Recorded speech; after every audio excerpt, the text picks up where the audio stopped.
వెంకటేశ్వర స్వామిని మతాలని కులాలని విచ్ఛిన్నం చేసి ఇది పెద్ద కుట్రగా మేము భావిస్తున్నాము.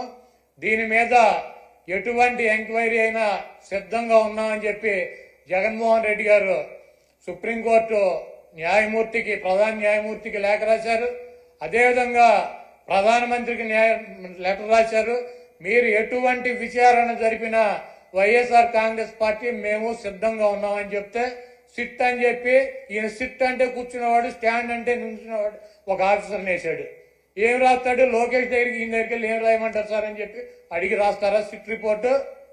మీకు దమ్ముంటే సుప్రీంకోర్టు ప్రధాన న్యాయమూర్తితో విచారణ జరిపించండి, లేకపోతే సిబిఐతో విచారణ జరిపించండి. ఏమీ లేవు. సిట్ అంటే కూర్చునేవాడు, ఈయన కూర్చోమంటే కూర్చునే సిట్ అనే ఒక పోలీస్ ఆఫీసర్ వేసి విచారణ జరిపిస్తాడంట. ఇంకా పైన చెబుతాడు మక్కలు ఎరకొడతా. ఎవడు మక్కలు ఎరకొడతాడు? కాకినాడ ఎమ్మెల్యే ఒక ఎస్సీ ఒక కాలేజీ ప్రొఫెసర్ని మక్కలు ఎరకొట్టాడు. నువ్వేం చేసావు? ఎమ్మెల్యే మక్కలు ఎరకొట్టావా? వెస్ట్ గోదావరి జిల్లాలో ఈ రాజ్యాంగాన్ని రచించినటువంటి డాక్టర్ బిఆర్ అంబేద్కర్ గారి పటాన్ని చించి అవతల వారేశాడు. అక్కడ దళితులు ఆందోళన చేస్తున్నారు 2 చోట్ల కూడా. నువ్వేం చేసావు? 2 ఎమ్మెల్యేలు మక్కలు ఎరకొట్టావా? ఈ రాష్ట్రంలో నీ పార్టీ కార్యకర్తలు నాయకులు బరి తెగించి రోడ్ల మీద వైఎస్ఆర్ కాంగ్రెస్ పార్టీ కార్యకర్తలను చంపుతున్నారు, నాయకులను చంపుతున్నారు. వీళ్ళ మక్కలు ఎరకొట్టావా? వాళ్ళ మీద కనీసం కేసులు పెట్టగలిగావా? నువ్వు నీ పార్టీ వాళ్ళ మక్కలు ఎరకొట్టలేవు, నువ్వు వచ్చి అవతల వాళ్ళ మక్కలు ఎరకొడతా. ఇవన్నీ పోసుకోవాలి కబుర్లు ఎందుకు?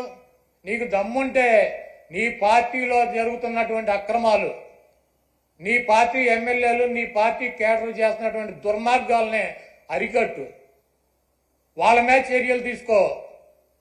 నువ్వు ఇవన్నీ చేయకుండా నొట్సలతోనే ఒకటి చెబుతావు, నోటితోనే ఒకటి చెబుతావు. ఇక 24 గంటలు దేవుడైనా రాజకీయమే, మావైనా రాజకీయమే, ఏదైనా రాజకీయమైనా మన బతుకు.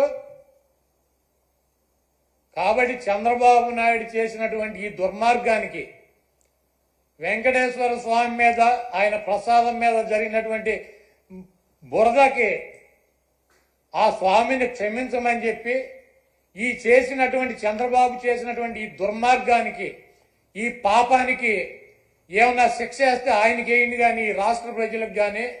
దీంతో తెలవక ఎవరన్నా సమిధులైతే వాళ్ళని వదిలేయమని చెప్పి 28వ తారీఖున వైఎస్ఆర్ కాంగ్రెస్ పార్టీ నాయకులు కార్యకర్తలు అదేవిధంగా ఆ వెంకటేశ్వర స్వామి భక్తులు మీకు అందుబాటులో ఉన్నటువంటి దేవాలయాల్లో పూజలు చేసి చంద్రబాబు చేసినటువంటి ఈ పాపాలకి, చంద్రబాబు చేసినటువంటి ఈ దుర్మార్గానికి, చంద్రబాబు దిగజారిపోయినటువంటి ఈ దిగజారుడుతనానికి ప్రత్యాత్తాపంగా మేమందరం కూడా ఈ రాష్ట్రం సౌభాగ్యంగా ఉండాలని చెప్పి వెంకటేశ్వర స్వామికి కానీ వెంకటేశ్వర స్వామి ప్రసాదానికి కానీ ఎవరూ కూడా హాని చేయలేరు.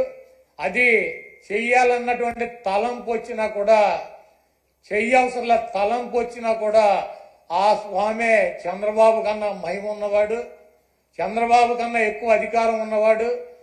చంద్రబాబు లాంటి 1,00,000 మంది చంద్రబాబులను కూడా వెంకటేశ్వర స్వామిని కన్నెత్తి కూడా చూడలేనటువంటి శక్తి సామర్థ్యాలు ఉన్న ఆయన తప్పు ఈ కార్యక్రమంలో ఆయన పేరు అడ్డం పెట్టుకుని ఎవరైతే ఈ దుర్మార్గానికి పాల్పడ్డారో ఆ దేవుడే, ఆ వెంకటేశ్వర స్వామి ఆ వ్యక్తి మక్కిలెరకొట్టి ఒక మూల కూర్చోబెట్టే పరిస్థితి త్వరలోనే మనం అందరం చూస్తాం.